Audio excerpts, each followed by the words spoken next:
नमस्कार, मैं एडवोकेट अरुण कुमार इस चैनल पे आपका स्वागत करता हूँ। आज के टॉपिक में मैं उन महिलाओं के बारे में बात करना चाहता हूँ जो कि ऐसी ऐसी घटनाएं कर देती हैं, अपने ससुराल वालों को, अपने पति को जेल तक करा देती हैं, प्रॉपर्टी में अपना नाम डलवा देती हैं और किसी न किसी प्रकार से परिवार में झगड़ा करके तलाक लेती हैं और उस प्रॉपर्टी में अपना शेयर क्लेम करती हैं।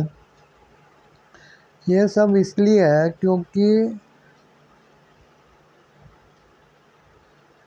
वो लोगों को जिनको कि दूसरों के सुख शांति की कोई परवाह नहीं है, जीवन की कोई परवाह नहीं है, बस वो अपने मतलब के लिए जीते हैं। उन लोगों ने लड़कियों के फेवर में सारे कानून बना दिए हैं और वो कानून जो है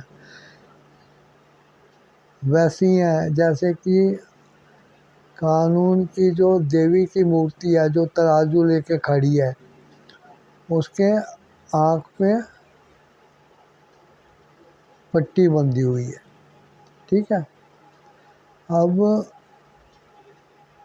ये जो पट्टी है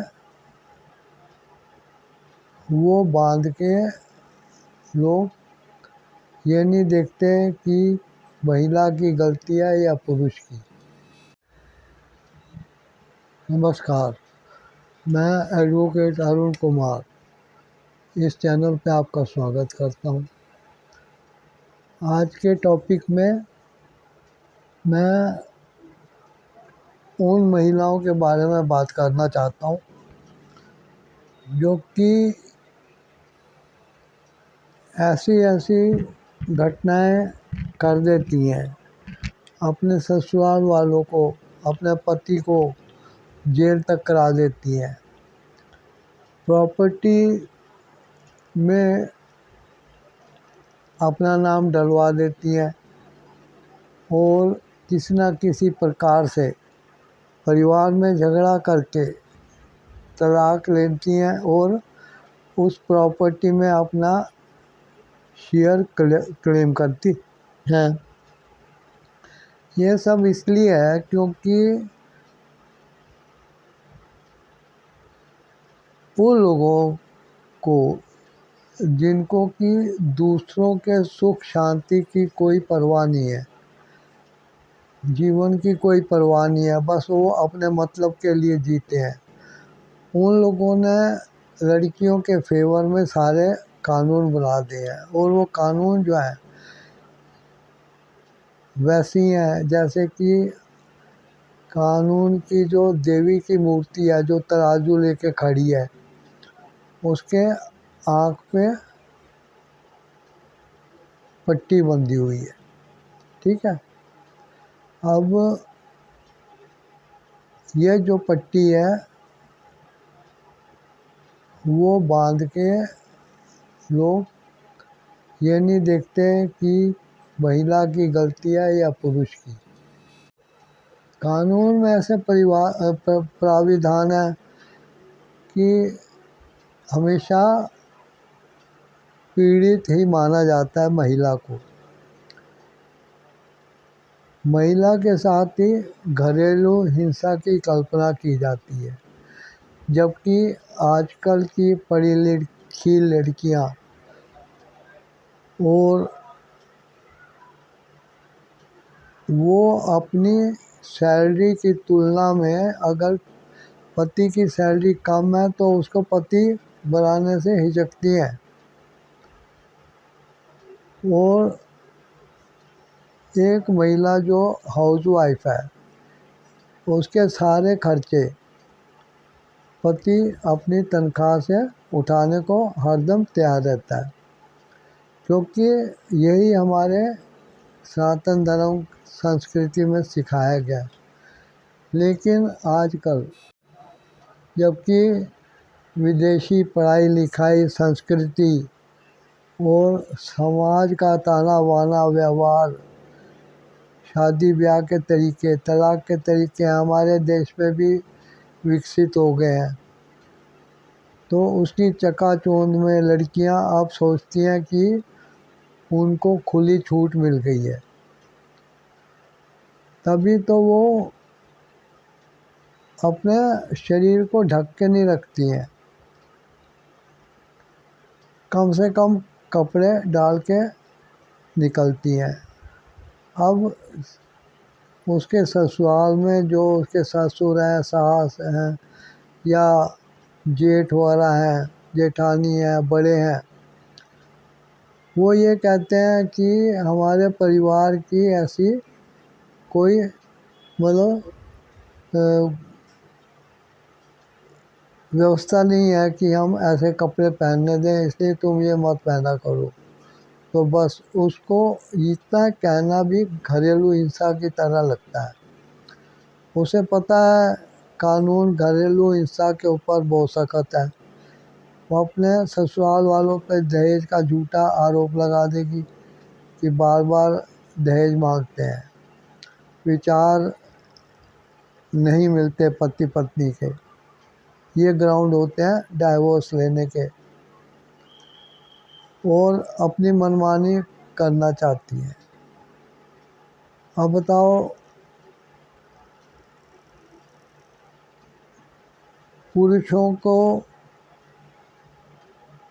आप देखिए कि महिला को वो एक मिठाई के रूप में देखते हैं जिसको वो चखना चाहते हैं। जब भी किसी महिला के प्रति कोई पुरुष आकर्षित होता है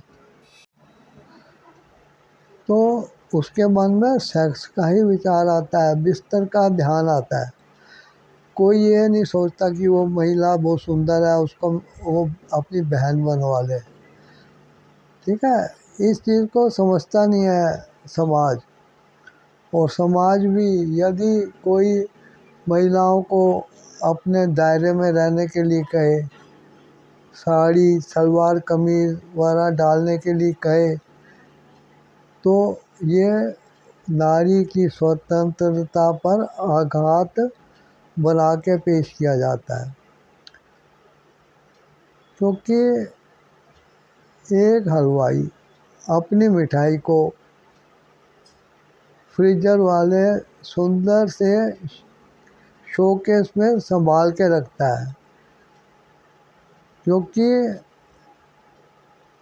वो मक्खियों से, मच्छरों से, धूल से और समाज के ऐसे लोगों से जो कि ग्राहक बन के आके चोरी करते हैं, उनसे बचाना चाहता है।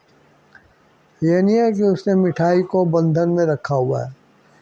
लड़कियां लोगों के नज़रों में वास्तव में देखा तो जाए तो एक मिठाई की तरह है, लेकिन जब वो बंदे कपड़े डाल के और अटखेलियाँ करती हुई, लोगों से हाथ मिलाती हुई निकलती हैं, तब समाज के अपराधी मक्खियों, धूल और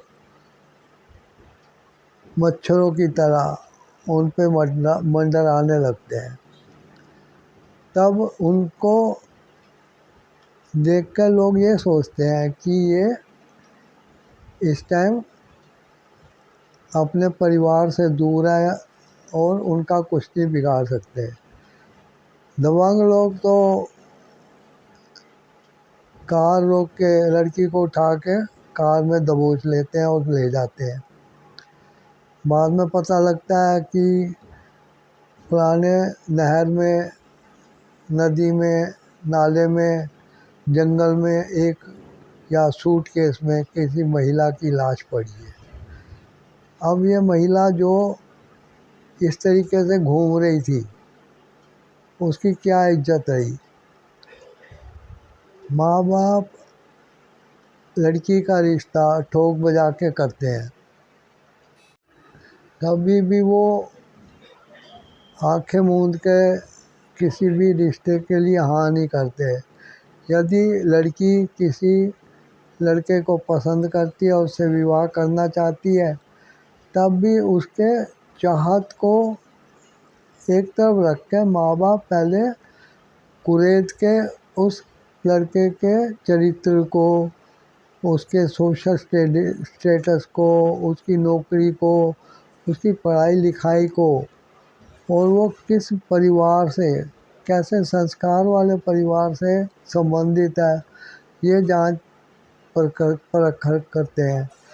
लेकिन लड़कियां उस लड़के के बहकावे में आके अपने घर से कैश और गहने लपेट कर घर से 9-2-11 हो जाती है। और जब वो लड़का उसका शोषण करने के बाद उसे किसी ऐसे व्यवसाय जो कि देह व्यापार के होते हैं, उस गैंग में उनको जाके बेच देता है, तब लड़कियां पछताती हैं, बचाव के लिए रिक्वेस्ट करती हैं। लेकिन अब पछताए होत क्या जब चिड़िया चुग गई खेत।